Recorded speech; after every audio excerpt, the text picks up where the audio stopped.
The #1 rated pregame intermission and postgame show. The side of the Mississippi, south of the Arctic Circle, north of the equator, west of the 51st state, Greenland, south of the 52nd state, Canada, and we are back. It has been less than 24 hours. Happy, is it daylight savings, daylight standard, whatever? Daylight savings time. It can go straight to hell. 4 kids this morning. It should Nobody wanted to get up. It should be this year-round, though. I agree. That way you have 100%. more daylight. We need the farmers to put some lights out in their fields. Yeah. We're done. Yeah, But welcome in. it sucks to lose the hour, but at the same time, it should be this year-round. Now, we have a lot to get into on today's show. Not because Flyers-Devils is going to be the best game of the year. It may be. We don't know. And not because we are coming off of the heels of a heated confrontation post-game yesterday between a fan who believes that the Flyers should be actively trying to make the playoffs this year. Not that. Bill Meltzer's here. And what better way to start the show than with something that has nothing to do with the current team, but rather has something to do with a guy who was traded away about a month and a half ago? 2 months ago? It feels like so long ago. Yeah. January 31st. Yep. We are going to throw the start of the show out to a man who was a key cog in this Flyers team entering the season, and certainly a few seasons ago. A player for whom this organization had a lot of hope. And now one who apparently has taken a shot at his former coach, the current coach of your team, your town, your Philadelphia Flyers. Let's go over and hear what young Joel Farabee had to say about Torts postgame as Calgary took on, who did they play? Anybody know? Montreal last night. 1-0 win. Yeah. All right, here we go. Here is young Joel Farabee. Handling the defensive responsibility, playing with those guys, and being out there in a 1-0 game at the end. Yeah, it's a real treat. Honestly, I started my career in Philly, as a guy that would kind of go out there in the last minute, and then when Torts came in, that was no longer. So it's really nice to be trusted and to be out there, and playing with Coles and backs. They make it real easy. They're in the right spots. The amount of pucks they just touch or flag out is really impressive. So they make it pretty easy. So there are no mixed words there. There's not a player who is waxing poetically about his time in Philadelphia, especially the end under Torts. Now, in fairness, Farabee hasn't exactly gone out and lit the world on fire. Well, he scored a goal in 2 straight games now for Calgary. Yeah. Right? Yeah. Only one yesterday. Yeah. Nothing game. Getting it going. The first month and a half, if you happen to take a look at the Twitter, I know that nobody likes to look at the Twitter. If you looked at the Twitter, the Calgary fans were underwhelmed, we'll say. Well, as they probably should be, but at the same time, we got the experience at firsthand. If Joel Farabee plays within the hash marks, he's a fine player. He'll score you 20, 25 goals.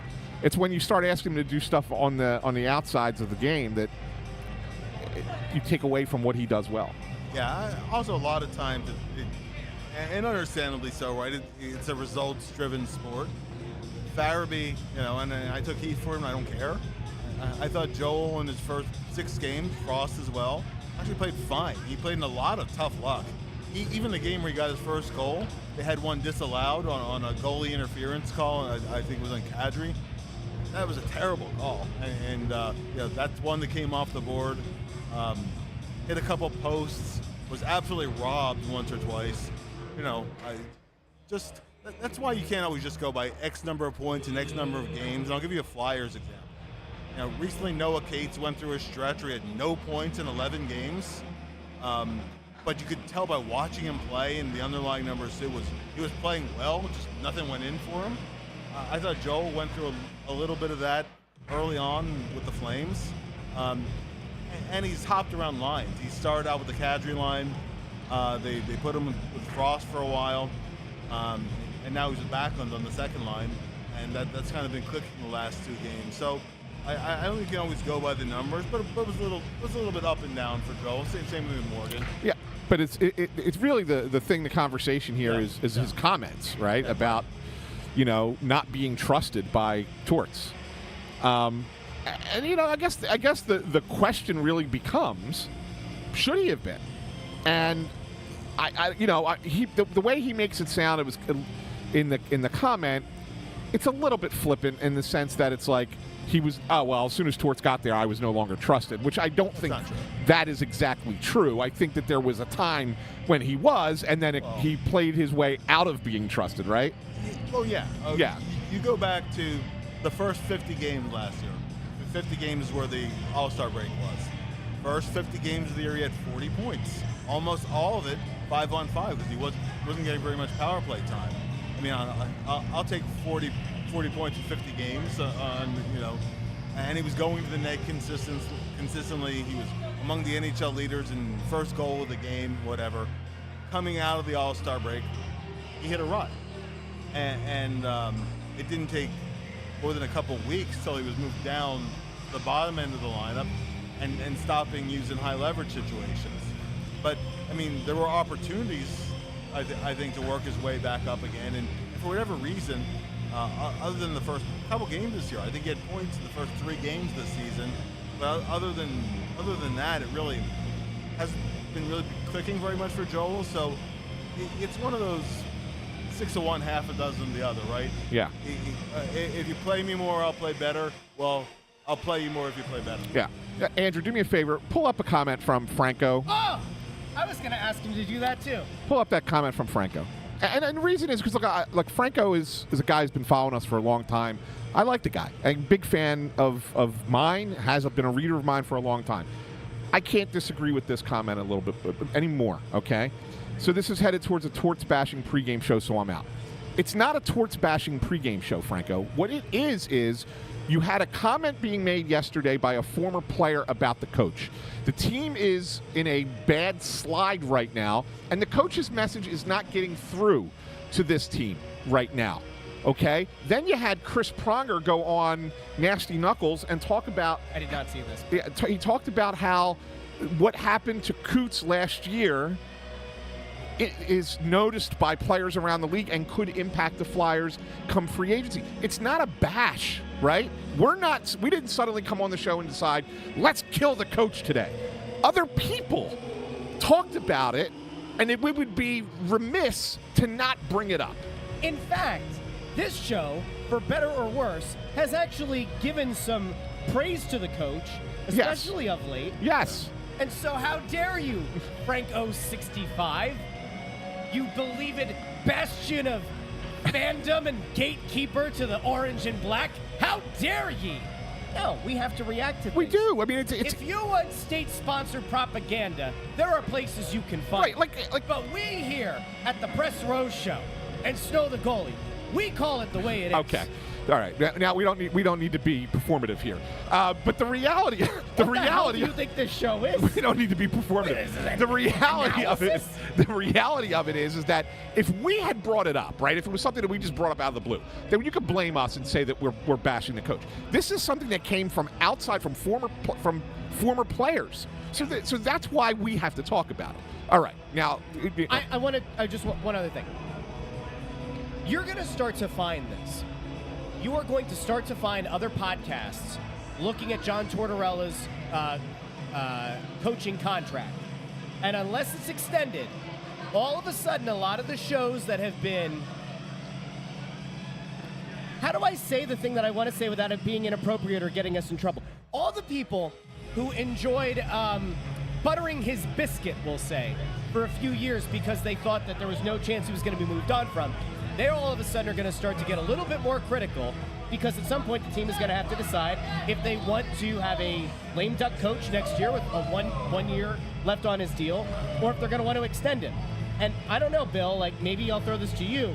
Which way do you think it would go? If you had to guess right now, feels like they're looking for a big off season, could try to be a player in free agency or via the trade market. If Pronger was correct, that the Coots thing last year could impact it, does this organization kind of recalibrate and say, all right, Torts, great job this far, great job with the culture, but in order for us to take that next step, it might have to come with a coaching change? There's a scenario here where, let me preface this also by saying that, when Torts was in Columbus, he went through a lame duck season and said after the fact, just hired by the Flyers at that time, so it was the start of his tenure here, that was a mistake. His last season was he didn't feel he could be effective. He felt that Columbus should have let him go a year earlier, and it was bad. It wasn't a good thing for him either. When you look around the entire NHL, 32 teams, 31 of the coaches have something in common. They're born in the 60s or later. Coaching, just like players, are generally getting younger. I mean, Lindy Ruff is, he was born in 60, but you look around the way things are trending. You even have a coach that was born in 87. Yeah, it's getting younger, along with the players in the league. You're kind of looking this year as this is the off season where you either have to extend John, or you have to look ahead. Yeah. Now there's a scenario here where things kind of line up in a fortunate way, potentially, right? I think the Penguins finally realized they need to rebuild. Who is John Tortorella's protege? Mike Sullivan. Mike Sullivan. Mike Sullivan. Sullivan is almost certainly out after the season. Is there a softer landing than hiring his protege as your next head coach, a guy with 2 Stanley Cups, right? Tortorella slides into a hockey advisory role for the last year of his contract, and beyond that, maybe he continues in that role, maybe he doesn't. But it's a soft landing. You're not firing the guy. You're bringing in somebody who he's worked with for a lot of years, even just together in 4 Nations. Tortorella was actually agreed to be his assistant coach this year.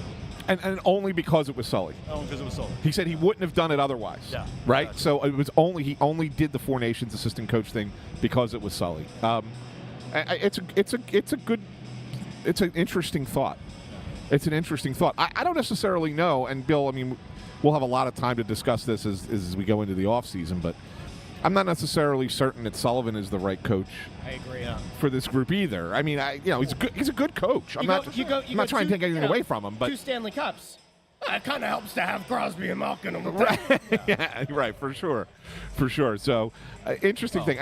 Another topic that I kind of wanted to dive into here with you, Bill, being on the show, because a couple people have brought it up, and we talked about it yesterday at the end of the game, or at least, I don't remember if it was post-game or second intermission, but either way, we talked about it yesterday. The goaltending situation is just an odd situation for the Flyers right now. I stated yesterday, and we've been kind of saying it all year, but I blatantly came out and said Sam Ersson, to me, is not a number 1 goaltender in the NHL. He's not a guy that can carry a team by himself. He's a goalie that can win within a structure. Yeah. And if the structure's working in front of him, he can look good, right?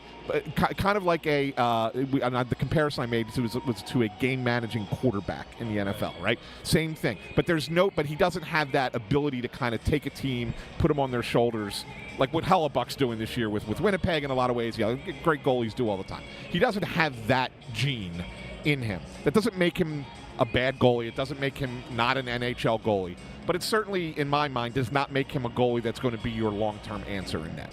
And then you got Fedotov, who's been hit or miss whenever he's in. He either has a great game like he did against Winnipeg, or he has, he lets in goals and you go, oh my God, how did he let that one in?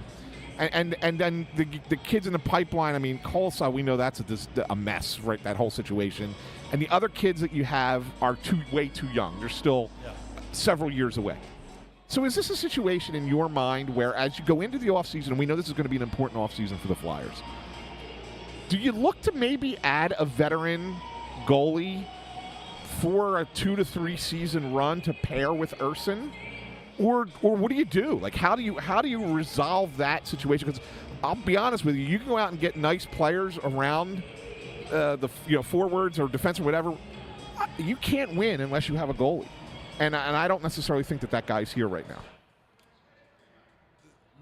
The thing with Sam, right, is that it comes and it goes a little too much. Right. And I mean, you could look at the Christmas break, really until the home and home with the Penguins. Really solid, because that first game against Pittsburgh was one of those games that could have gone a little sideways. The Flyers still were going to win, but they're well ahead of the game, and he kept it kind of neat and tidy. Did have some structure in front of him. The second game of the home and home, he was working on a shutout midway through the game, and then it all went to hell. Yep. Everything just and it hasn't been right since then. But that's kind of been his history. Oh, look at last year down the stretch. Look at late in the season with the Phantoms a couple of years ago, where he was strong all year and then ran out of gas. The injuries haven't helped either. It feels like a multi occurrence thing that happens every year now. Is he gets hurt, and then you're constantly in this like ramp him back up. Are you ramping him up too quickly? Does he then go down? Like, how many was it? 3 lower body injuries this year? 3 in the first half. Plus, you had the 4 Nations break. He plays well against the U.S., comes back, and just hasn't looked the same since. Yeah. Again, he had the one and a half good games, and then since then it's been a struggle. And the thing with Sam is that when it kind of goes a little sideways, yes, he's mentally tough, but for whatever adjustments it is, when it goes south, it kind of stays that way for a little too long. And I'll tell you that I think that over his history with the Flyers so far, and he's still reasonably young, but he's been pulled in more games than I'm all that comfortable with. Yeah. Games where you got to get him out in the middle of the first period because you have 3 or 4 pile up against and you have to change.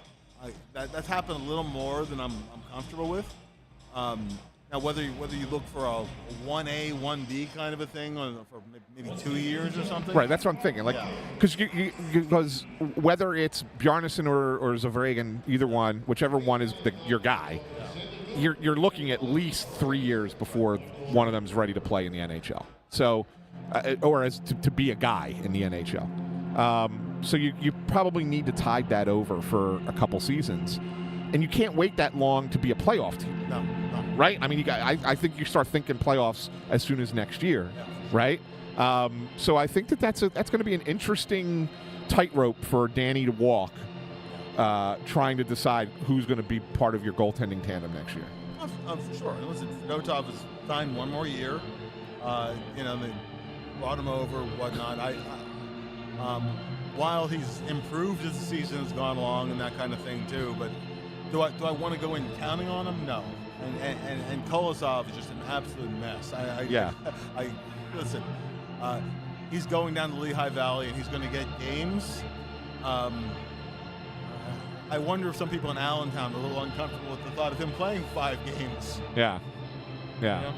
It's interesting. It's an interesting situation. We'll see if he's any better down the AHL. I was actually I'm preparing the Alexei Kolosiv shirts. Siv? Kolosiv? Well, I'm trying to overpronounce it because the IE, but yeah. Yeah, that's good. It's not great. Now, can I just pitch the idea that perhaps the Flyers would be best off running this back 1 more year with the Ersson-Fedotov tandem, not signing a guy to a multi-year deal? I don't expect that Ersson or Fedotov is going to have some kind of divine intervention to become a number 1.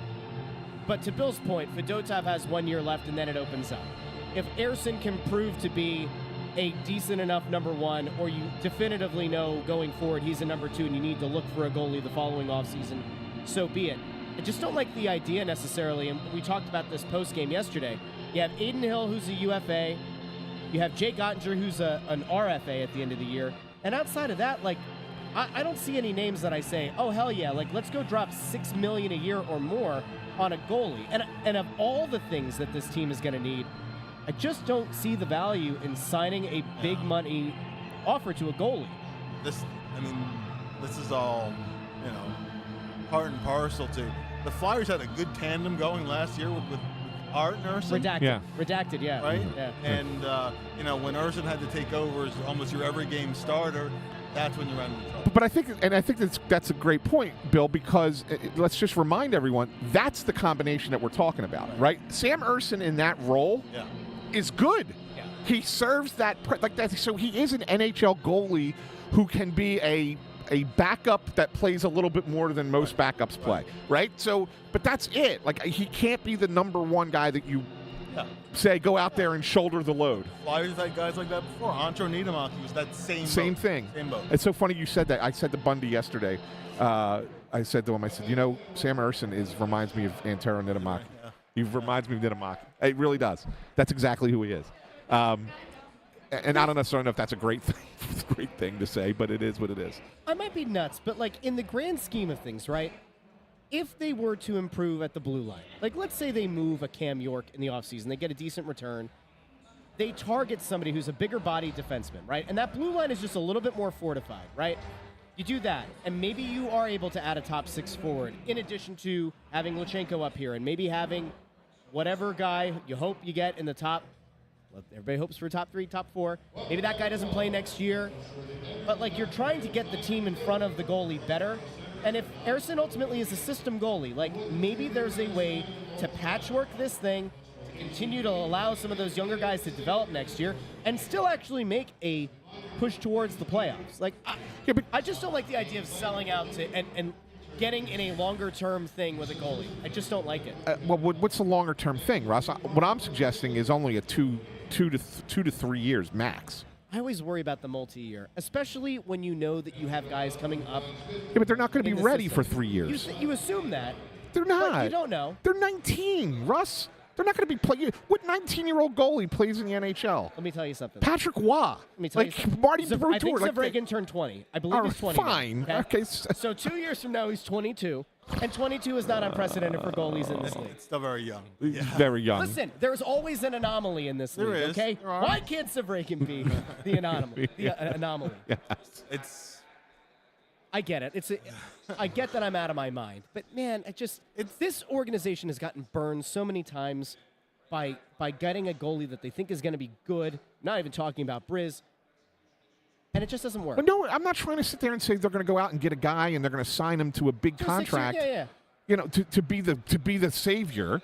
It's not that. It's that. Okay, listen, we need to take that next step and get into the playoffs, and we need a veteran goalie to help us get there. So it's a guy that you give a run to and say, okay, look, and then that guy is a guy that says, all right, I have a good season and I cash in on another contract the year after, whatever. If we're talking like a 2-year deal and a guy's going to cost you $3.5 million. Well, they're probably going to be. They're probably looking a little bit more. I know it's going to be more, but right? I'm saying 3.5. Maybe there's a guy out there who, like, a team just believes is going to be their number 2, or the guy's not happy being the number 2, and you're going to give him a shot, and there's a little bit of a control there. Then fine.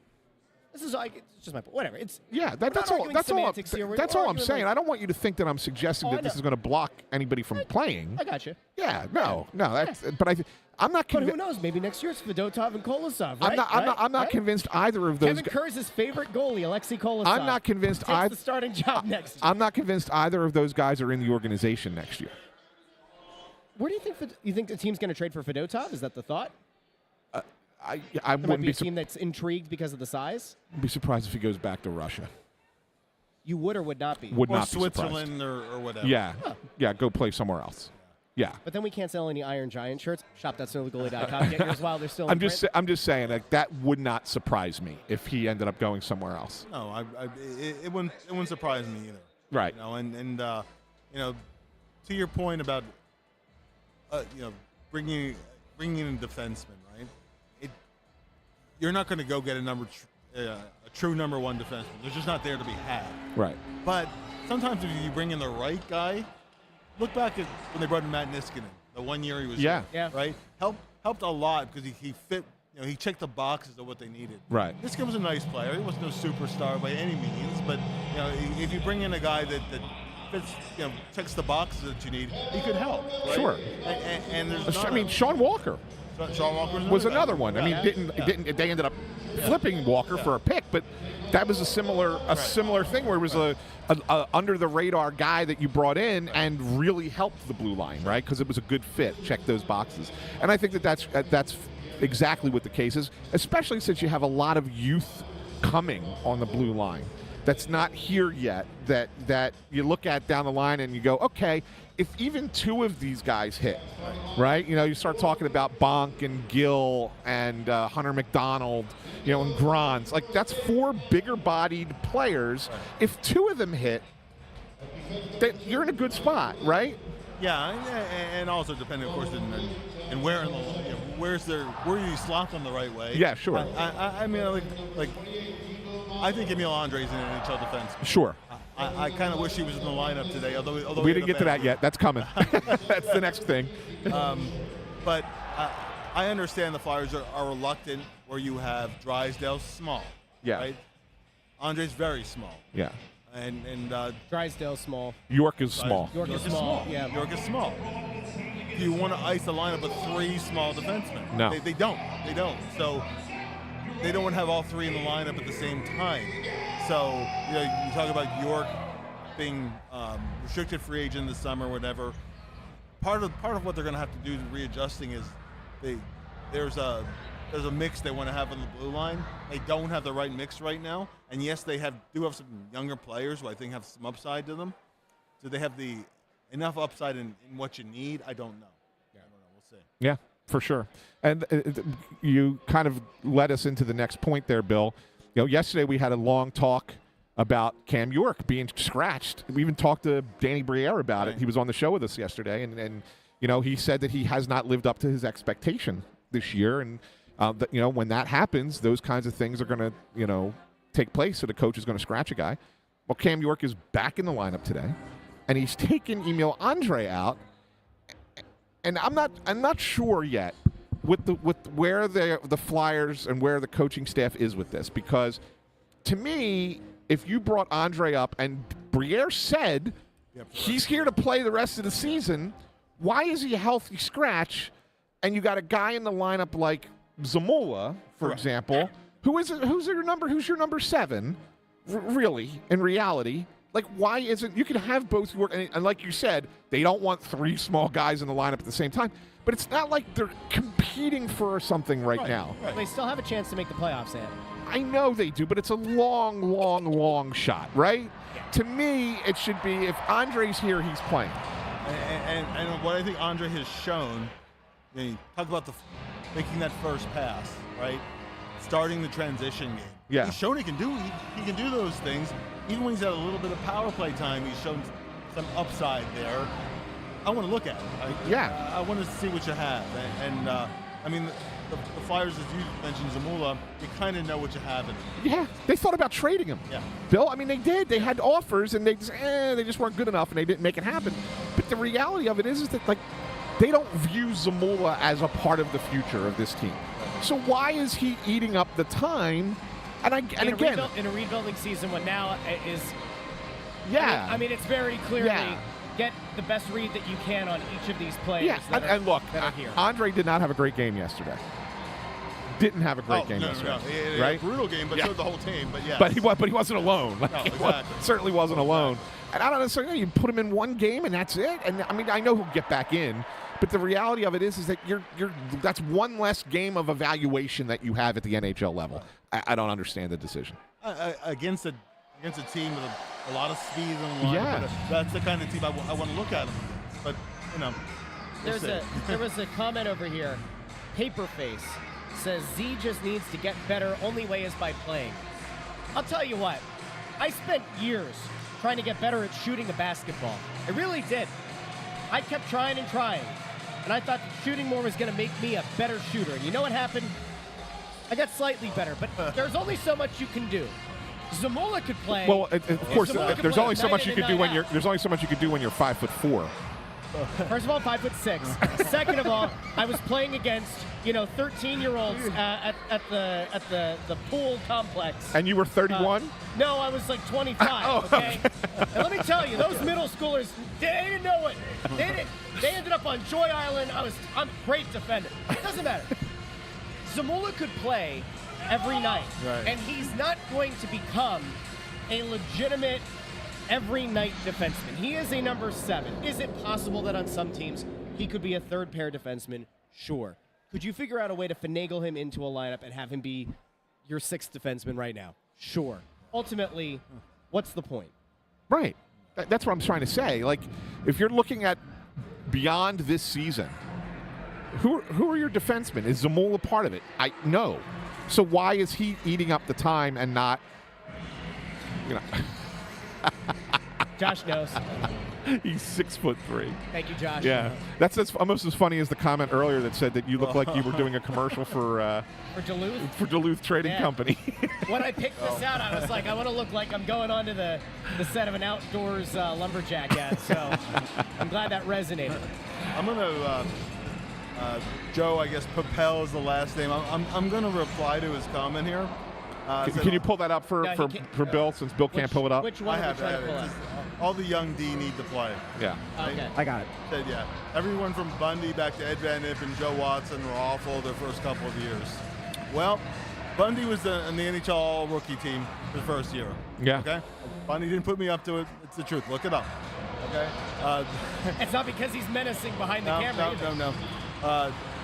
And both Joe and Ed Van Imp had some NHL experience, you know, and they kind of now there's plenty of guys who struggle early in their careers, work through the growing pains and whatever. I get where he's going with it, but you know, but there's also guys who went the other way. I mean, Yanni Nienema had a really nice rookie year with the Flyers and then didn't improve. Right. But at any rate, like specific to the case with Zamula, I think he's had enough.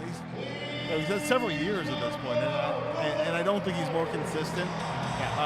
There are games when he looks like an NHL defenseman. There's also many games where he doesn't look like an NHL defenseman, and I don't think, you know, he's not part of your top 6 moving forward. I want to get a look at other guys. What's that? That was intern. It's #1 fan. Agreeing with him for once. There we go. It's a thing of beauty. All right, we got to get to predictions. Yes. Now is the time of the show. I actually have my prediction at the ready. I already added it to the spreadsheet along with intern Andrews. Go ahead. I have the Devils winning today, 4-3. I think the slide is just going to keep going. Yeah, I agree with you. I'm going to go. I'll take the Devils in this one. I'm going to go 5-2 Devils. Bill, do you have a prediction over there or no? I do. If you want to look at a team that's had a worse week than the Flyers, it's actually the Devils. I know. They've had their doors blown off by few times by here. Winnipeg last game, right? Right. They don't have Hughes. They don't have Hamilton. You would figure this would be a game where the Flyers might win, but then I go back to the Calgary game. Hello. And, anyway, so I have the Devils 4-1. 4-1 Devils. Get the mic really quick. Prediction. What's your prediction, Bundy? Prediction. Talk into the mic. Prediction. Devils have been really bad too for 3 games. They're a desperate team. I'm gonna go 3-2 Devils. 3-2 Devils. Which takes us to intern Andrew, who has sworn that he will only pick the Flyers until they win again. 3-2 Flyers. 3-2 Flyers? Why not? Wow. I'll go against every one of you guys. Intern's in trouble. It's us against the world. Let's lead, go black and orange. His lead is just shrinking and shrinking. Be a and real shrinking. shame if he's the in Flyers trouble. win. Be a real shame. He was in the pool. The pool was gold. With We're that. heading out. We'll be back. First intermission, second intermission. Thanks, and Bill postgame. Meltzer. Appreciate Thank you, Bill. Always a pleasure, guys. Go. Talk to all of you very, very soon.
what happened there?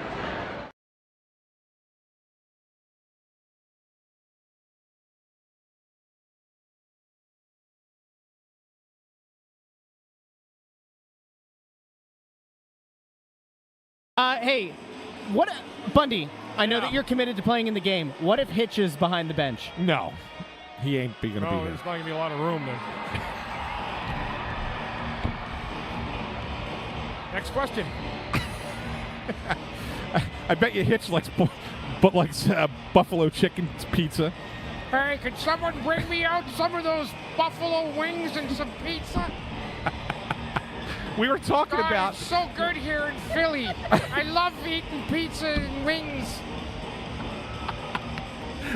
We were talking about pizza pregame, Bundy, and Russ was trying to ask me if what kind of I want pepperoni and sausage on my pizza. Why is this not here?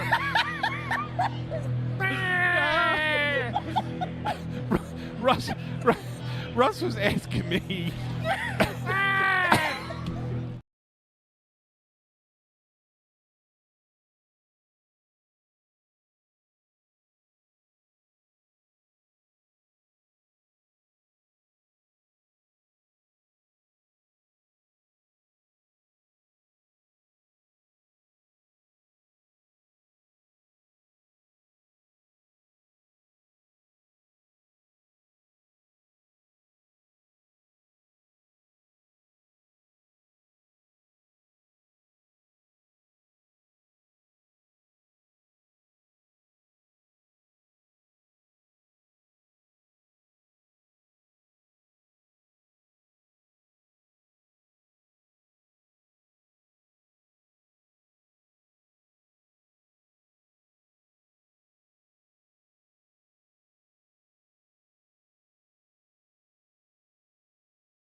Hi, hello, welcome to the Press Row Show, the #1 rated pregame, intermission, and postgame show.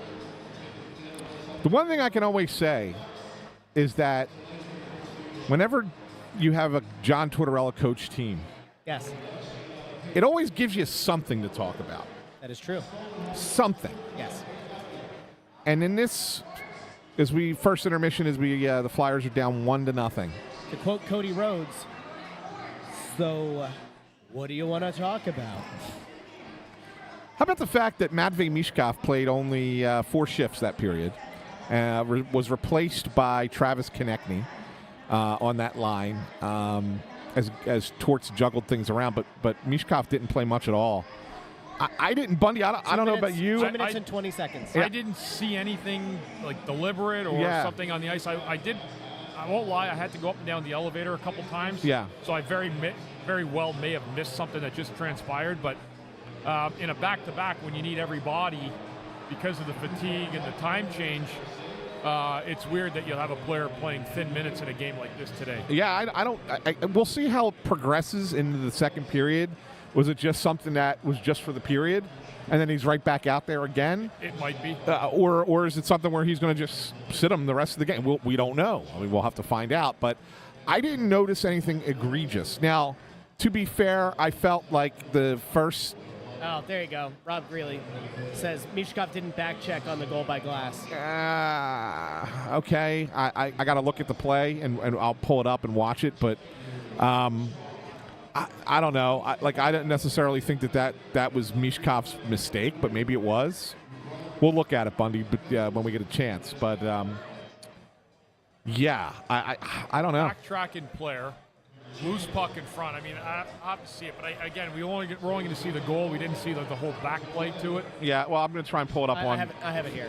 The whole play. You guys want to? If you're going to pull it up on the screen, it'd be easier than watching it on my phone. I'll have to remove this section from the stream, and that's a little bit of a pain. Okay. So it's I could DM it to you, and then you guys can watch it over there. I can watch it on my phone. Well, I'm saying you could show it to Bundy, or I could. I can share it with Bundy on my phone too. Okay. But anyway, you slice it. Here, just take a gander. Look. Let's see. The only reason that we're not showing everybody at home is because if we do, it's a whole long process to get it. So where's Mishkov on the play? Not in frame. There. Okay. Yeah, he's trailing. He's way behind the play. I mean, that could be it. That's it? That's probably it. Okay. Yeah, probably. Okay. I mean, because Glass is the trailer there. He's the third forward in the zone, right? Yeah. So that's probably the play. I don't know. I mean, what's the benefit there? Are you asking? Yes. Yeah, I don't know. What's the benefit of not playing him? What message are you sending at this point in the season? Well, anything I say isn't going to be nice, so what does it matter, right? Continually, he's pushing guys and pushing them to be better for the kind of hockey that he wants to see. You know, it's not easy seeing your young star benched in a game like this today. I'm thinking it might just be a first period thing, Anthony. And if it is, then I'm fine with it. Right. If it is, I'm fine with it. If it's just for the period and he comes back out next period and he's playing again, no problem. It's like, hey, you can't have that happen. You got to learn from that. All right, fine. But if you're going to end up, if Matvei Mishkov doesn't play another shift in this game and just has to sit there and watch I don't think he deserves that. That's a lot, right? That's a lot. Right, okay. Listen, a joke here that fans could make, we certainly wouldn't try to make here, is does Torts have money on Celebrini to win the Calder? Because it feels like with the, you look at it, Mishkov has played 10 more games than Celebrini, but he's played fewer total minutes. And it's like, I know that's not it, obviously, we hope. But it just seems wild. The amount of times that Torts has kind of jerked around Mishkov's minutes, benched, scratched. At some point, there isn't a lot for fans to come out and see. And I'm not saying that you fundamentally change your system, you change accountability and what needs to be done. And, I get the idea, meritocracy, earn your minutes, all that. But from an organizational perspective, the people who are filling the arena that aren't wearing Devils fans, I hate that. I hate this response. I hate this response. Go ahead. They are coming to see Matt. It doesn't matter. They're coming to see him play. It does not matter. But then you're not going to be selling that many tickets. Listen to me. Listen to me on this. It does not matter. They may be paying right now to see Matvei Michkov, but if Matvei Michkov doesn't become the player that you need him to become, they won't be paying for 15 years to see Matvei Michkov. So here's the question. So you got to make the determination. Yeah. Is it more important for Michkov to get good and have fans be pissed off now, or is it please the fans and then maybe he doesn't develop into the player you need him to be, and down the line he's not the guy, and then the fans are unhappy down the line? Your Honor, we are 65 games into the season, and this is the same kind of play that Michkov has been benched for before. So, right, and so that's why you got to keep. That's why you got to keep driving it into him. That's teaching him a lesson like that. Listen, I'm hoping it's a one-period thing where he played 2 minutes. That would be a difference in the whole storyline of what we're talking about. Yeah. Right. If you sit him for the second and third, I don't think it does him any good at all. Correct. I think that just looks like a bully move. If you sit him out for the end and then you talk to him after the first, say, listen, you're responsible for the guy that was coming back. That's your tracker. You need to either get your head down, put your head down and skate hard back, or recognize who you're responsible for. But you can't just throw a guy back out there, especially if he looks like he didn't have any energy or had an unwillingness to come back and back check. Right, and I think that this story ends up becoming, we'll determine it by the next 2 periods. By the next 2 periods. So I don't want to get out too far over our skis here with criticism, because if it is just for the period, I think Bundy's spot on that it's the right thing to do. But if it's something that carries forward, it's like, okay, that might be a lot. You might be pushing too hard. Yeah. Right? And I think we'll that's check fair. Back in second intermission postgame about right. it. I think that was that's probably fair. the biggest story, other than the fact that, well, he was involved in the play, but the Devils have a 1-0 lead. 3 of us picked the Devils to win, and 1 of us is coughing up a very big lead in the picks contest. So with that, let's bring on intern Andrew with his stat of the day, not the night, unless you're in Europe. Intern, how are you? Doing great. How are you, gentlemen? Good. You doing good? You doing good over there, or are you nervous yet? A lot of hockey left. Didn't you say that the other night? Didn't you say that yesterday? They're due. The current standings are intern Andrew 42, Ant 40, Bundy 39, Russ 36. Yes. It is an ever-tightening gap. Continue. Okay. Well, I had this stat ready, like, right when the game started. Yeah. And now it doesn't even seem appropriate, but I'm going to have to just power through it. Go right ahead. Well, coming into today, Michkov is actually tied with Macklin Celebrini for most goals in the NHL by a rookie. Yes. Should he outlast Celebrini this year, he would become the 4th Flyer of all time to lead the league in rookie goals. Oh. You know who the previous 3 are? Michael Renberg is one of them. Renberg did it once. Did Lindros? His rookie year. Not Lindros. No. Rick Tocchet? Nope. No. What was Matt Reed's claim to fame? It wasn't leading the league in goals. Did he? But Matt Reed had one. He had a specific weird. stat. So there was the thing. He had 24 goals in his first season in the NHL, but I don't think because of his age he qualified as a rookie that year. There was some kind of like weird thing with Matt Reed that he couldn't qualify as a rookie. Have a little conviction, Russ. Carter didn't, did he? Put your foot down. Matt Reed. Matt Reed. That's right. I knew there was something he did. Don't let Ant-Man explain to you rookie goal scoring. Thank you. Ant-splain. There was something about that though. He had 24 goals that year, right? Yeah. I thought was it 27 or was it 24? 24. 24 goals as a rookie. And then, there was something about that though. I think that he wasn't eligible to win the Calder. Right, was he too old or something? Because he was too old. Because he didn't. That's ageist. Well, I mean, it's a thing. I think he was 25 years old in his rookie season. So this actually probably would be a better trivia question than the one I have ready, but whatever. The third one, you got to go back a little bit. What year? Give me a year I can give you a player. The 80s? 1972. Oh. 72. He had 30 goals in the 72-73 season. 72.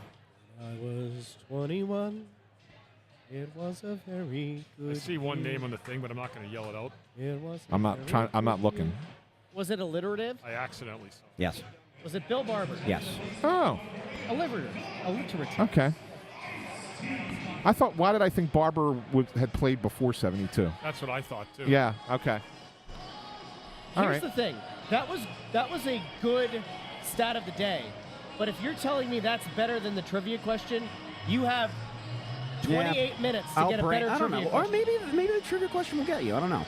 Do you want to just burn the trivia question now and try again in 28 minutes? By the way, I can't use that stat for AP today. I am the writer today. No robot today. Somebody asked earlier. Robot? I forgot who it was. I think it was Kyle Adams that asked. No robot today. Robot yesterday. Human today. But I cannot use that stat. Why not? Because it's not appropriate to the game. I have a good stat. Jamie Drysdale's 200th game. Yes, I can mention that. It's his 200th game, for whatever that's worth. That's the key moment of the game. Yeah. Key moment when they announced that it was Drysdale's 200th career game. Be better than whatever the robot would come up with. You're Bundy. doing it today, not the robot? I am. I'm doing it today. Yeah. Thank goodness. Yeah. Restoring a little bit of humanity, you know? Bundy, I'm trying to figure out, you know, after last night's game, we said there really weren't any good things to take away from yesterday's game. Right. And then we said, all right, you kind of burn the film, you come back rejuvenated, and you come back anew. Ersson not in net. We kind of figured that Fedotov would get one half of the back-to-back. What were your thoughts on Fedotov in the period? I thought he played pretty well. I thought he was steady. There was a couple plays that were a little iffy. One bounced off the backboard. It almost found a way in behind his skate. That was funny, that call. I was like, oh, that would have been something. That would have been something, yeah. And then the goalie gave up. You can't really blame him for that. It was a shot with a rebound, and then the rebound shot was through traffic. I don't think Fedotov's played bad at all. I think the Flyers need to find. There was a couple times they had a groove going, but they need to find more ways to generate offense into the New Jersey zone. I will say this, talking about having a groove going a couple times, Torts replaced Mishkov with Konechny, and the couple shifts that Konechny played with Tippett and Couturier, they had good puck control, good pressure in the offensive end. So I don't know, maybe we see that in Mishkov on another line. In the second period, because they did look good together. Especially there at the end. So that's a possibility. I am expecting to see Mishkov back on the ice in the second period. I think so too. But it becomes a much bigger story if he's not. Ivan Fedotov with a 1.58 goals against average in the month of March. That's something that you can hang your hat on. How many games has he played, Russ? 2. Started 1. Another was in relief. Got to start somewhere. That's exactly right. It's funny, if you look at his month-over-month goals against, 5.35, 2.57, 6, 2.74, 4.14, 1.58. He's all over the place. All over. Now, in fairness, that does kind of come with, 3 games, 3 starts, 6 starts, 1 start, 5 starts, 1-1. And oddly enough, 2 of the months that he had his lowest goals against came in months where he started 5 or more games. So I will once again go on record and say that I would be fine if next year they decided to run it back with Ersson and Fedotov, and I'd like to see Fedotov get a few starts. The Iron Giant shirt's now available, shop.snowthegoalie.com. Yeah.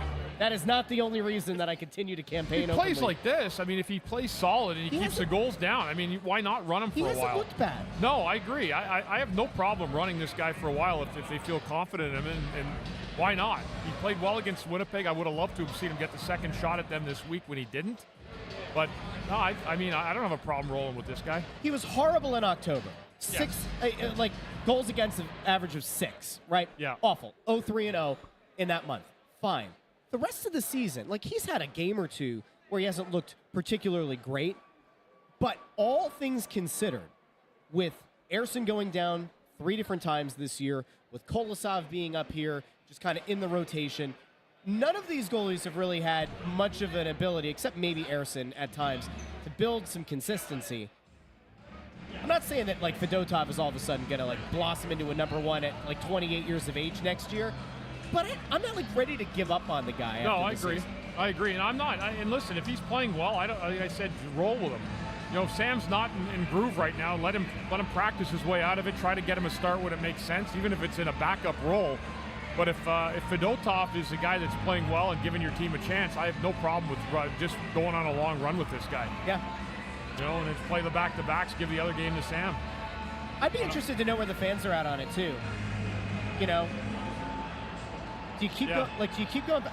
I don't know, Bundy, I think usually we talk about this all week, but, Torts kind of seem to be going back to Ersson almost to try to get him back on track. and to like have him play out of it. He was unable to play out of it. I think it's 6 out of his last 7 games. He's given up at least 3 goals. Not a great stretch at all. Do you think that if Fedotov, like say the score holds like this, or Fedotov gives up like 2 on the day or something, do you then go back to him on Tuesday? Like, does Torts start saying, you know what, he's given us a better chance of late, won that game in Winnipeg? Yeah. Like, is there any chance that he flips? That's what I'm saying. If he gives, if he comes in and even if he let's say he gives up 3 goals, but he played great. I mean, yeah, I run him back again.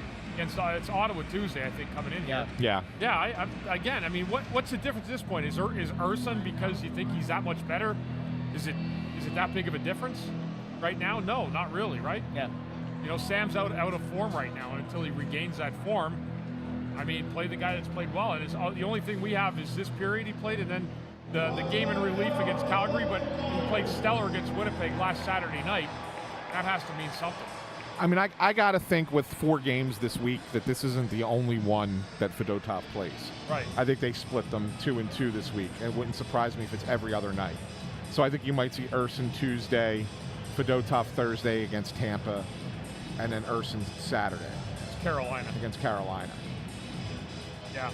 Well, and again, there's no need to tax your goalies any more than you have to. You don't have to play a guy 3 out of 4 games in 6 nights. You don't have to do that right now. So you can mix and juggle your goalies. So I mean that's what I think we're looking at. So anything else from you there, Russell? With a minute to go here. I don't think so. All right. You know what? I would just like to see a good hockey game. That's all I'm asking. Wow. It's not been great so far. It hasn't been like this homestand. When we looked at it, we knew it was going to be kind of brutal, right? But we thought that there could be some up moments. Bundy, when's the last time that we actually sat together in Wells Fargo Center and said, yo, Flyers played a legitimately great game? Edmonton. The Oilers. Which was 2 weeks ago? 2 weeks ago. 2 weeks ago, yeah. 2 weeks ago from yesterday. I just need one really nice game in here. Kind of pick the spirits back up. I have that La Colombe draft latte in my belly, so I'm feeling pretty happy because of that. If it weren't for that, I'd be pretty miserable right now. Yeah, it's been a tough start to the home stretch, especially knowing what they had to do, what the strides they had to make. It's been rough. I like Paperface's idea. Get Bundy a whiteboard and have him break down a defensive play every show. I have ideas for next year. There are ways to continue to expand what we do here on the Press Row Show. Some interactive stuff that we need the team's help on it, though, to execute some of it all the way. Yeah. Can you imagine, though, we had a nice whiteboard back here, or like puck drop. We could connect an iPad to it. Bundy's kind of, Bundy's breakdowns. Anyway, we'll be back. Second intermission. What was that? Second I meant to put intermission it on the microphone. Post-game. It slipped. Here on the Press Row Show. Like the video, share the video, and subscribe. Talk to all of you in about 20-something minutes.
Welcome into the Press Row Show, the #1 rated pregame intermission, a postgame show this side of the Mississippi, south of the Arctic Circle, north of the equator, west of the 51st state.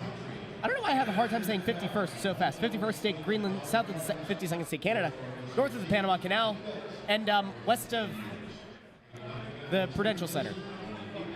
Although it kind of sounds like the Prudential Center in here whenever the Devils score. North of the Prudential Center. No, we're south. No, we're south of the Prudential Center. South, I mean. But it is west. We are west of the Prudential Center, right? It's not that weird part of Jersey that juts up. Hold on. Let's go to maps. I don't know about that. This is actually a more interesting discussion than what happened in that. We actually might be east of the Prudential Center. No, we have to be west of the Prudential Center, don't we? No. I think we're west. I think we're west. I guess. Wells Fargo Center. Oh, yeah. Yeah. Oh, west. yes. Yeah. Oh, yes. Let's just show the people really quickly, because that's what they're here for. No, they're not. Yes, they are. Do they want analysis Can we do on that period? Can we do a poll?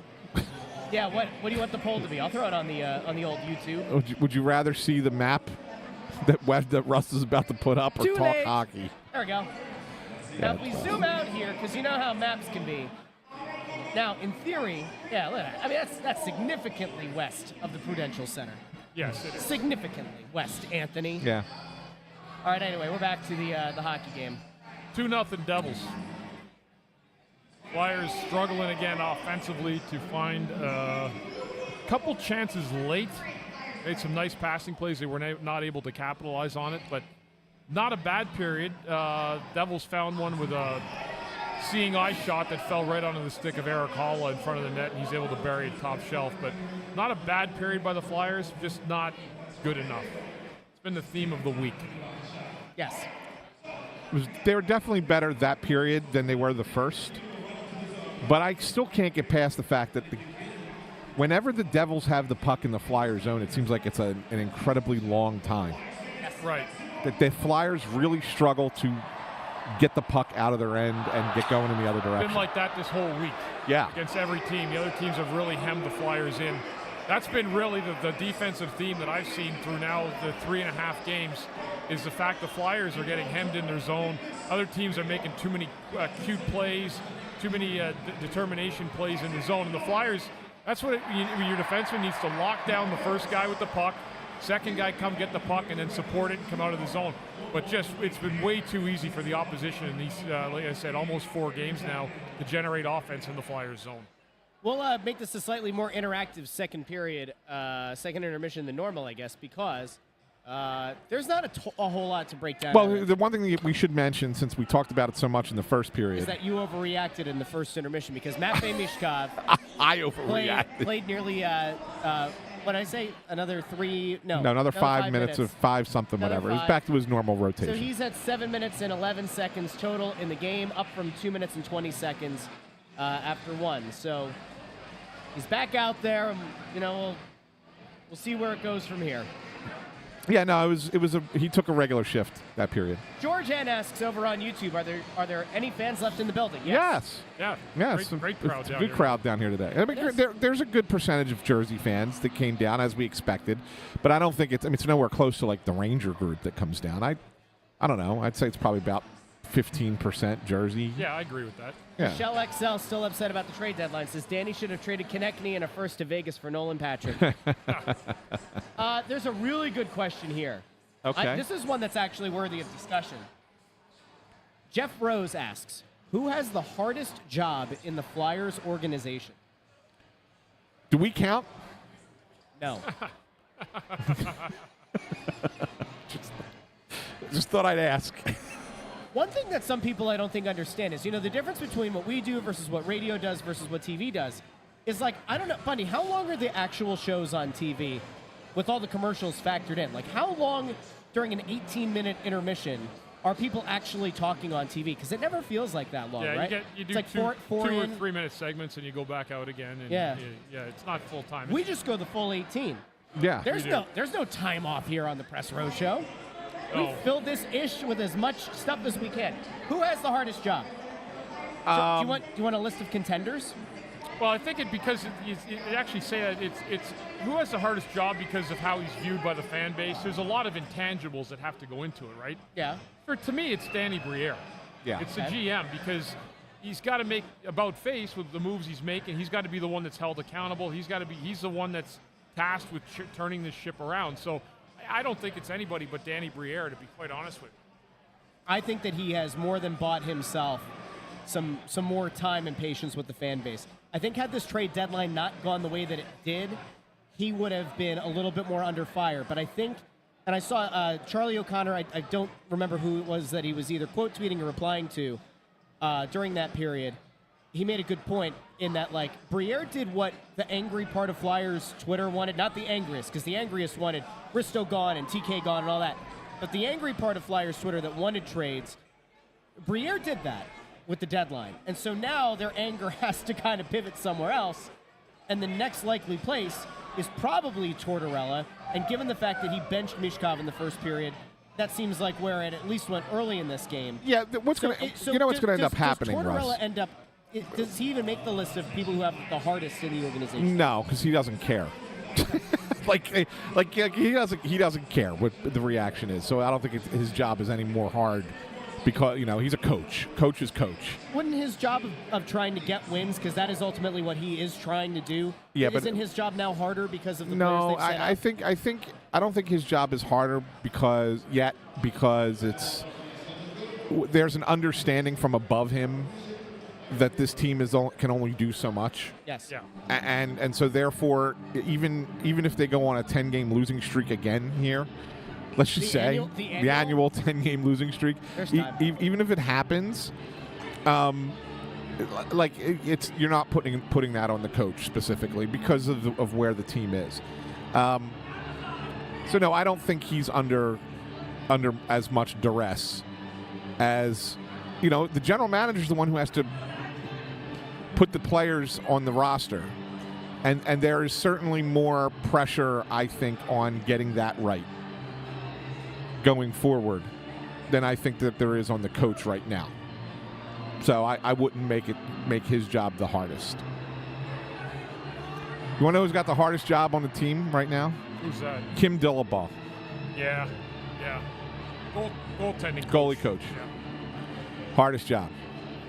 Yeah, just balancing everybody. He's had Kolosov up here, yep. Massaging egos. He's trying to fix guys so their confidence is back. It's not just about the technical parts, those aspects of a goaltender. It's very, very much part of the head as well, and getting the guys feeling good about their game.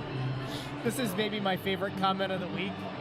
East Coast Taffy, Big Mike popping off on the organ right now. I love it. Mike is maybe the highlight of most games for us. Mike's great. Hell of an organist. He does a great job. Absolutely wonderful. And the passion? Oh, yeah. Off the charts passion for his organ. Yeah. Yes. Some guys put a lot of effort into mastering the craft of playing their organ. And he happens to be one of them. Does an amazing job. That's not a plastic one. That's a wood organ. That's a real organ, yeah. That man knows how to play that wood.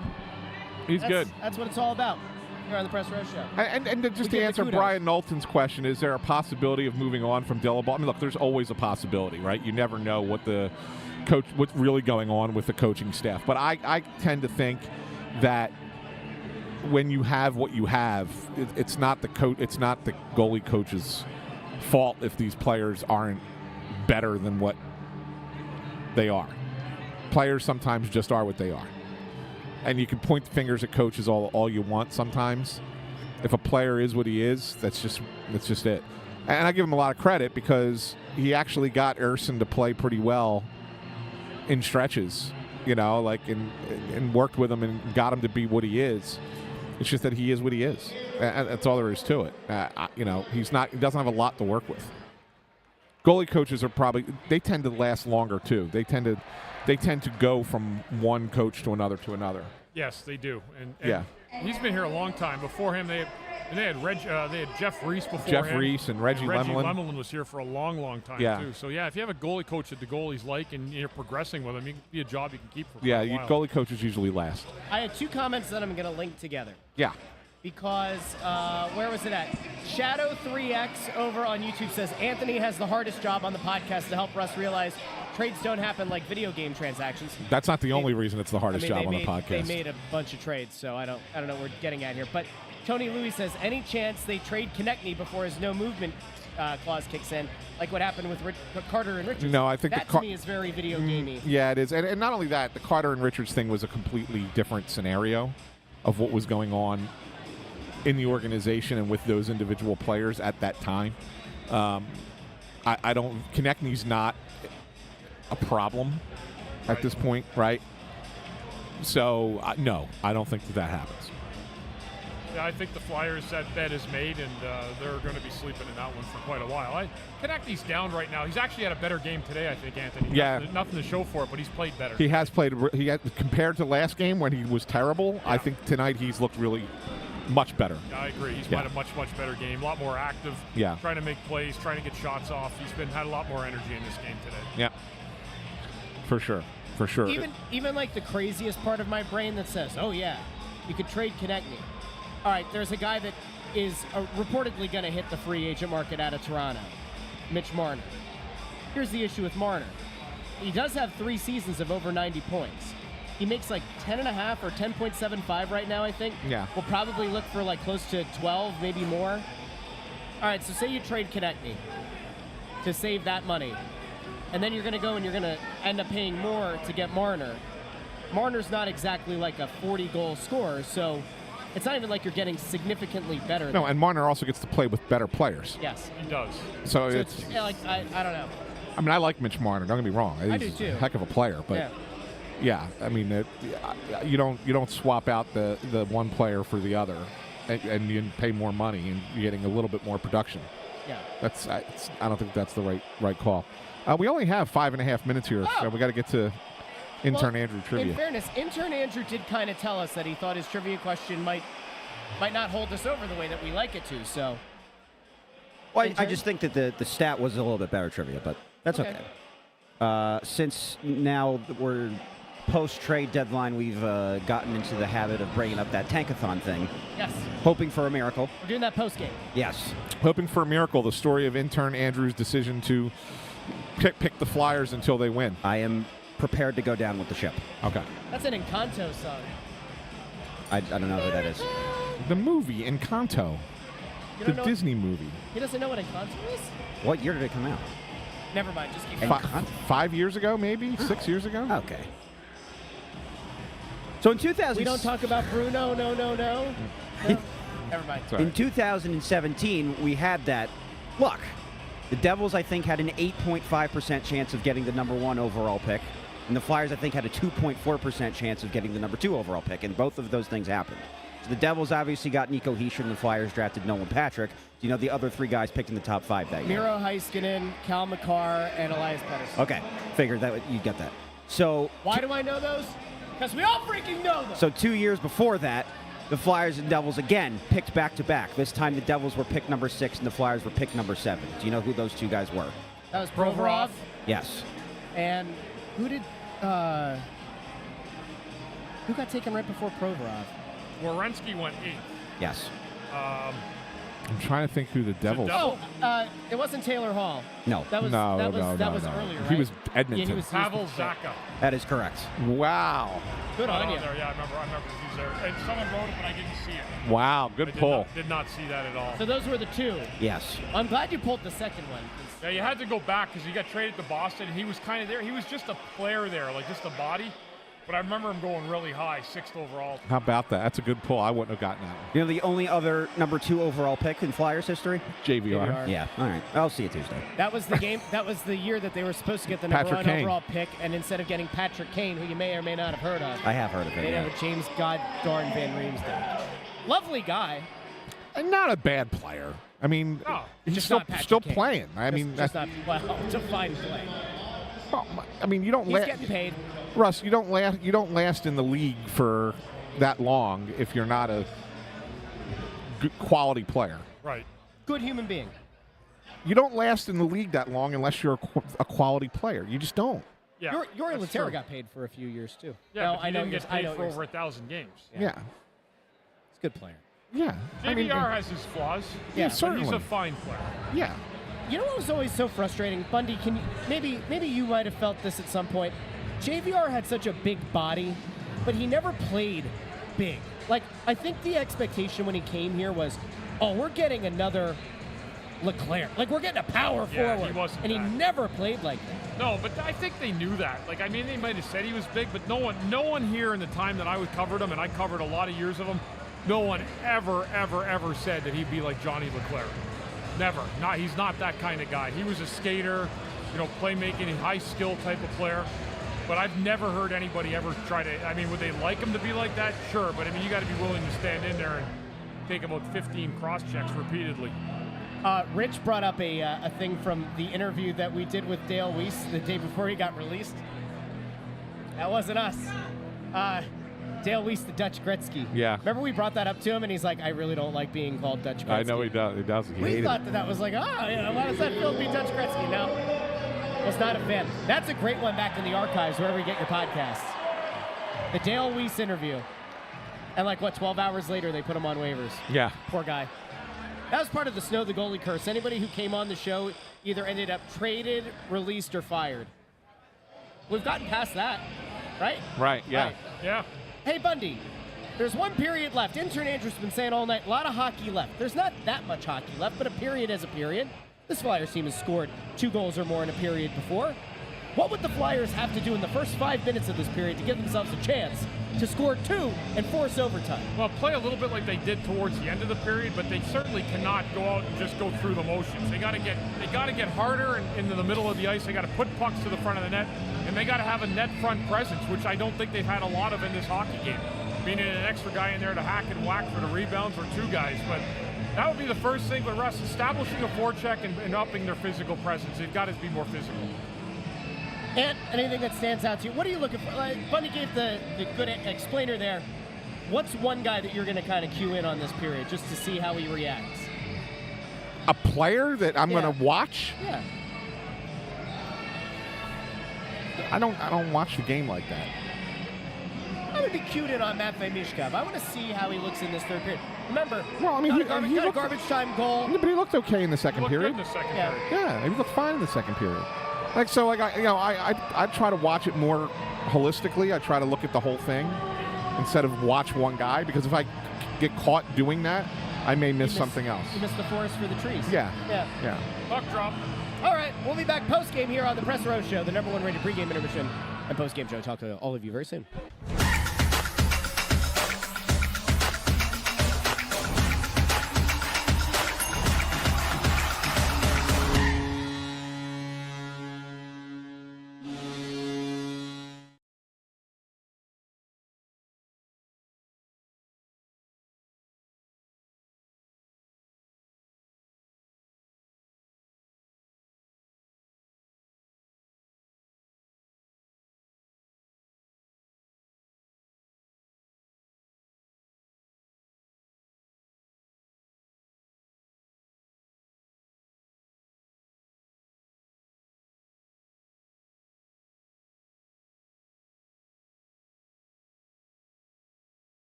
Welcome into the Press Row Show, the number one rated pregame intermission and postgame show this side of the Mississippi, south of the Arctic Circle, north of the equator, west of the 51st state Greenland, south of the 52nd state Canada. And 3-1 is your final. Realistically, 2-1, a very last-second empty net goal on a face-off at center ice. And Flyers lose this one.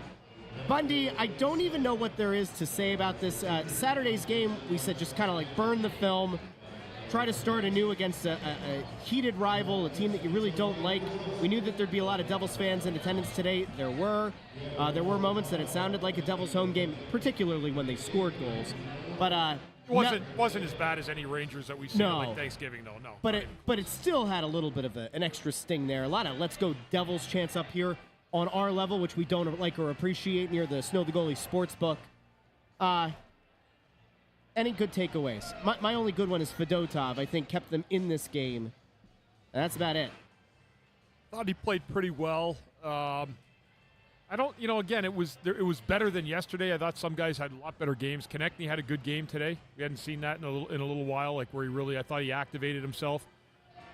Drysdale with a nice goal. Mishkov, after the first period, I think, those are the things where sometimes, it's good to have a back seat and take a look sometimes at the mistakes he made, because he did really perform well in the second and third. I don't always agree with benching a guy, but I think if you're trying to correct a mistake and maybe something that you don't know the gist of what went on, if you've been told many times and the coach said, I've been telling you, now I got to sit you, but he put him back out on the ice, and Mishkov responded perfectly in this hockey game today. So it was not as bad a game for the Flyers as yesterday. They're just, again, they're limited in their scoring ability and their scoring touch because of the players they have, but I don't think there's anything that you could say the Flyers didn't work hard in this game today. They worked hard. They just didn't get the payoffs. The Mishkov thing is something that when we got into the first intermission show, we made kind of a big deal out of, and the big takeaway there was, let's see how the second and third play out, because you don't want to overreact. Presumably it was the glass goal. Mishkov didn't get back and help defensively, and so the thought might have been that Torts was trying to send him a message. He only played 2 minutes and 20 seconds in the first period. He ended up playing, I think, around 5 minutes or so in the second period. And then on the day, let me just see if I can get the final stats and the box score here pulled up real quick. By the time the game was all said and done, Mishkov ends up with 13 minutes and 50 seconds in the game, which puts him pretty much like dead center, maybe lower center of the pack. So he played the minutes that you would expect him to after that first period. He did. And he played a very good hockey game. Got some shots through to the net, set some guys up, made some good plays, moved his feet. Yeah, he responded exactly how you'd want to see a young guy respond after that rough first period that he had to endure. The unfortunate thing for the Flyers is they're in the midst of this 7-game stretch in 11 days. Now, Bundy, I want to transport us back to, last Tuesday when we were sitting here together, and I said to you, hey, how hard is it to play an extended home stretch? You said that you maybe get a little bit too comfortable. You get out of rhythm because you're spending so much time at home. Not saying that the players have kind of maybe gotten a little bit too cozy in their own beds. Not saying that there's still a hangover of Scott Laughton being gone. But 4 straight losses in the midst of a 7-game homestand is far from ideal.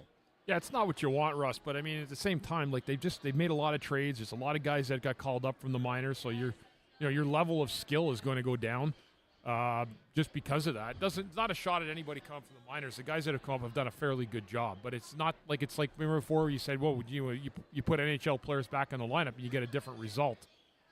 They just don't have that right now, and that's part of the rebuild. And when you think about Morgan Frost and Joel Farabee going to Calgary, I mean, that's 2 big subtractions as well beyond just the trade deadline day where you lose Laughton, Johnson, and Kuzmenko, who was not here for a long time, but.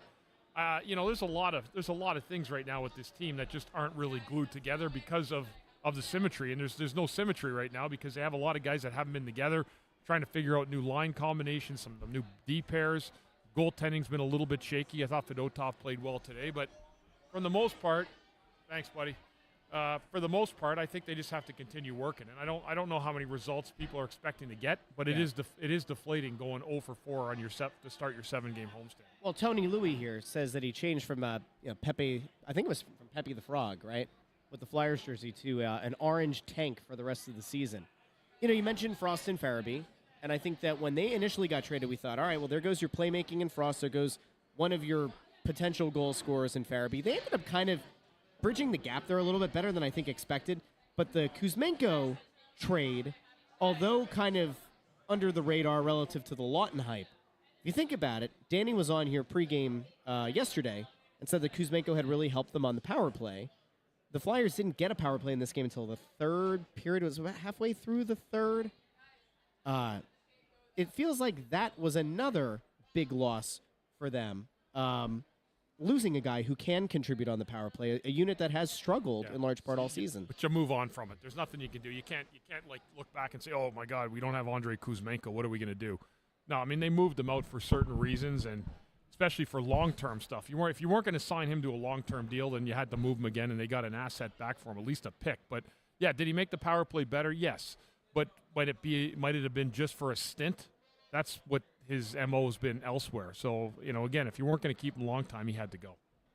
Ant, Yeah. hello. Hey, good to talk to you. Good to see you guys. How are you?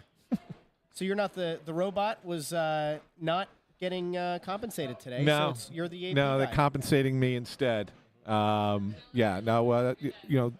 thing that's interesting here is that and Bundy was talking about how they were better, and they certainly were better tonight than they were in the last 3 games here at home. But the offense continues to be non-existent. Fluttering. In the last 14 games, the Flyers have scored 2 goals or fewer 8 times. Yeah. That's not good. They stink. That's just not a good number. You got to be better than that. And I thought some guys were better tonight, just as Bundy said, didn't get rewarded. By the way, Jake Allen, who was the goalie for the Devils tonight, how do you like this? It's only his 24th game this year. Yeah. He's second in the NHL in shutouts. Yeah, he had one against the Flyers last game. Yeah. Last time they played, yeah. Yeah. He's second in the NHL in shutouts behind only Connor Hellebuck. It's amazing. For a backup games. goalie. Yeah, right? It's pretty incredible. So, he's got a good feel for the Flyers right now, too. But, again, most goalies do at this point. There are people who are bringing up the penalty there that Sanheim took at the end. Let me see. There were a few. Where are we at? There was the Lisa over on X calls it a terrible penalty. There's somebody. Oh, there we go. Bob Kelly over on YouTube says Sanheim can't take that penalty. So undisciplined. You know what though, and it might be an undisciplined penalty. Some people called it a soft penalty. What did you think? Just wasn't needed. Yeah, that's what it is. It's more that than soft or stupid. It just was not. I don't think it makes a difference. I don't think it honestly makes a difference if he takes that penalty or not. But these people. The late leaving crowd. That's that guy's mating call. That's why he hasn't seen a woman in a very long time. He's still celebrating the Eagles parade. Did you see that? He's still celebrating it. Yeah, still celebrating it. He doesn't even know it ended yet. He just woke up under a bridge. Yeah. But look, I mean, fans are going to look for something to cling to at any time, right? And the most recent mistake is that penalty. But there are so many other things that took place in this game that you could sit there and say, that could be a contributor to why the team's not playing well. I look at faceoffs, and it's something that the Flyers used to be good at, and they're just not anymore. But when the 4 Devils centers were on, they were winning faceoffs at 63% in this game. It's pretty good. That's significant. That's a significant difference. Yeah. And we talked earlier about puck possession and how it felt like the Devils were controlling the play and controlling the puck in the Flyers' end a lot of the game. Yep. It starts there. Yep. It starts in those faceoffs. And so a lot of times it's like, it's just a faceoff. Well, guess what? They didn't particularly lead to goals against, except maybe the empty netter. But the reality of it is that you're chasing the play right away if the other team's got the puck 63% of the time on draws. Yeah, and that's repossession, right? Like that's exactly what that is. Yeah, it's hard. That makes a big difference for what you're doing offensively when you have that much possession time off of one faceoff. Makes a huge difference on special teams also, big time. Yeah. There wasn't a lot of that in this hockey game today. There was only 2 penalties called, 1 for each team, I believe. Yeah. I will just say the same thing that I've been kind of saying here for about the last few games at least. I'd go back to Fedotov on Tuesday. Over the last 2.5 weeks, to me, he gives you your best chance of winning. If the goal is ultimately to have the best chance of winning, Fedotov has looked better, delivered on the road against Winnipeg. You're going to die on this hill, aren't you? I am. You're Mr. Fedotov. Because I'm right. Russ. Harrison's given up 3 goals or more in 6 of 7 games. Yeah, okay. You don't. Neither goalie is good. Let's be. I think Fedotov's okay. Come on, Russ. I'd go back to Fedotov on Tuesday. It doesn't matter. Give me a quantifiable reason. Because Ottawa's a much better offensive team than New Jersey. Okay. I mean, Fedotov only faced 23 shots in this game. 24. I'm pretty sure it was 24. It was 24 for the Flyers, 23 for Yeah, at least the Flyers won the shots. Yeah. I mean, New Jersey's not a big offensive team. Like, you keep putting him, I was impressed by his game against Winnipeg. That was the one that impressed me. I'll give you that one. He was great. He was really good in that one because that's a really good offensive team, and he did a really good job in that game. But I can't go off of one game, and he was fine today. But I don't think he didn't stand on his head and be like, "Oh my God, we got to go right back to Fedotov. He's playing so well." No, but the Flyers made a lot of boneheaded plays in their own end. Yeah, but there weren't a lot of shots on goal. There weren't a lot. Not a lot of offense either way today. Yeah, that's what I'm saying. Like it's fine. Like I don't know. I don't have a problem myself rolling with Fedotov though. I said it during the second intermission. Like if you just feel like the feeling is that we're going to have a better chance of a better result with him in there, leave him in there. And I agree with you, Anthony, too. You said it doesn't matter. To me, it doesn't matter. Right. You could play either guy on Tuesday night; it would make no difference to me. But I do think Fedotov looks and feels a little bit. He seems a little bit more confident A little bit right more now. confident right now. Nobody's trying to. Hey, but they're going to split. They're going to split. The same way that pregame, you were like, "Hey, I'm not trying to say sign a goalie to a 6-year deal." I'm not saying that Fedotov is now all of a sudden some bona fide number one. They're going to split the games, though, Russ. They have 4 games this week. They're going to split them. They're going to go 2-2. I think that the more games that you can, I'm not saying flip it now and make Fedotov the starter and Harrison the backup. I think that as you're going into this offseason, you're trying to evaluate everything and you're trying to give yourself the best possibility to. If a team is interested in Fedotov, some good game film. And remember what I said. Remember what I said. No, I forget a lot of things you say. Bundy wasn't here for this, so I'll repeat it again because it was on pregame. I'm not convinced Ivan Fedotov's in the NHL next year. Really? Yes. Back home to Russia? Somewhere in Europe. Okay. Yeah. I'm not convinced. Lancher says he's going to Siberia. That you have him going to Siberia. So just I'm going to really quick because we've made this now something that we do post game just to kind of update people on where things stand. Well, here we go. There are other games to go down. Well, listen, it's just there's a very large portion of the live viewership. I will say the 3 teams closest to the Flyers behind them all play today. So if Anaheim wins, they pass the Flyers, and then if both Pittsburgh. No, Anaheim's already passed the Flyers by virtue of this. They only have 61 points. Flyers have 62. They have to win tonight to pass the Flyers. But the Flyers have played 65 games. It doesn't. It's based on points, Russ. Clearly not, because if it were, Russell. What? If at the end of the season, if at the end of this, Russ, if at the end of the season, the Flyers have 62 points and Anaheim has 61. Who has? I'm saying that based on right now, this is where they have it. Yes, I understand how points work, and I understand how the inverse proportionality of points work relative to the draft lottery. I am merely pointing out to you that right now, they are in the 7th place. So we're just going to allow for it. Yeah. All right. Fine. Whatever. So here we go. Really quickly, we're gonna run this now. Remember, virtually every time we've done it, they've fallen. Good juju after this loss. And they fall to 8th. Yeah. And Anaheim, who you called out, way to go. See what happens? Yeah. Jumps up to number 1. That's great. So, all right. Well, yeah. There's always I'm glad Tankathon goes by points percentage. The NHL goes by points. So we'll do it that way. All right.